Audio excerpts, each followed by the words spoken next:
নমস্কার বন্ধুরা, আমি Sanchita's SS stitching tutorial YouTube চ্যানেলে আপনাকে স্বাগত। পোটলি বাটন, হ্যাঁ পোটলি বাটন আমি 4 রকমভাবে আপনার সাথে একটা গোটা বড় ভিডিওয়ে শেয়ার করেছি। তাহলে আবার কেন করছি চলুন না একবার দেখিয়ে দিই, তাহলেই বুঝতে পারবেন কেন করছি। দেখুন, ডিজাইনের জন্য আমার না এই রেড কালারের এই ফ্যাব্রিকের অংশটা দরকার।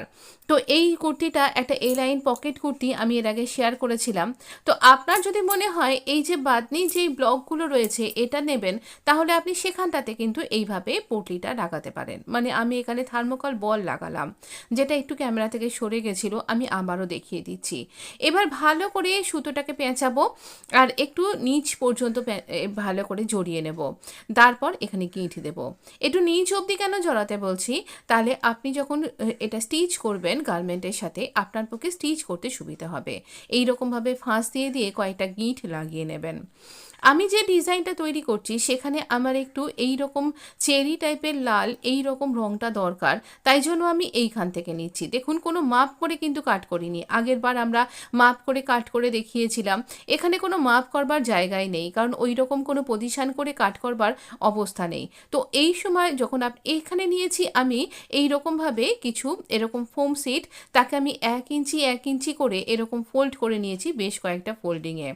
এই ফোম সিটগুলো আমাদের এমনি তো কিনতে পাওয়াই যায়, তাছাড়া বিভিন্ন কিছু প্যাকিং হয়ে আসে যখন, তখন তার সাথে থাকে। বিশেষ করে আপনি যখন জেন্টস শার্ট কেনেন বা টি শার্ট কেনেন তখন তার সাথে থাকে।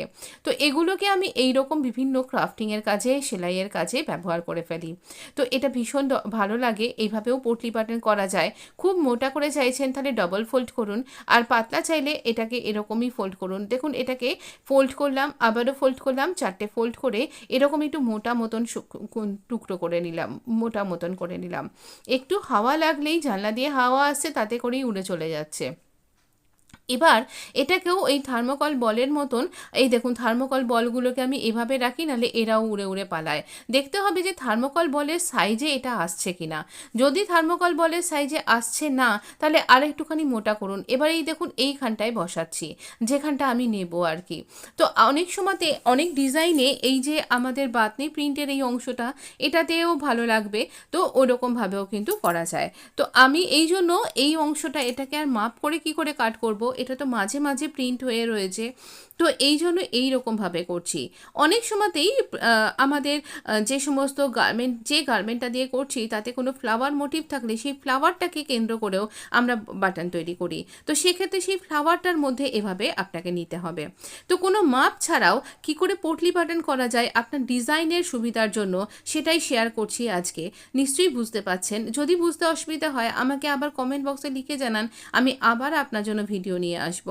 দেখুন, এইভাবে একটুখানি রেখে কাট করবেন, একটু নিচ পর্যন্ত এটাকে জড়াবেন। দেখুন, দুটোই কিন্তু একই রকমের দেখতে লাগছে, ছোট বড় তেমন একটা হয়নি। আর এটা কিন্তু ডিজাইনটা দারুণ দেখতে লাগে। হয়তো ডিজাইনটা দেখে ফেলেছেন এতদিনে, আর না হলে এরপরে ভিডিও আসছে, অবশ্যই খেয়াল রাখুন।